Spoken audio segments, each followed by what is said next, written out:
ఈ విధంగా చెప్పాడు.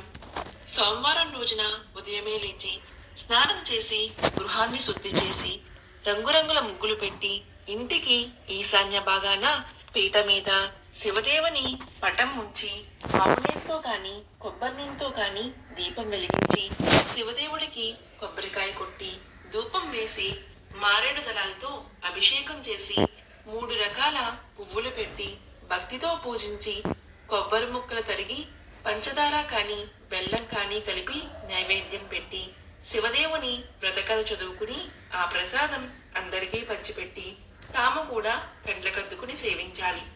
ఇలా 3 సోమవారాలు భక్తి శ్రద్ధలతో పూజిస్తే సిరి సంపదలు కలిగి మనసులోని కోర్కెలు ఫలిస్తాయని చెప్పి ముస్లిం బ్రాహ్మణుడు అదృశ్యమయ్యను.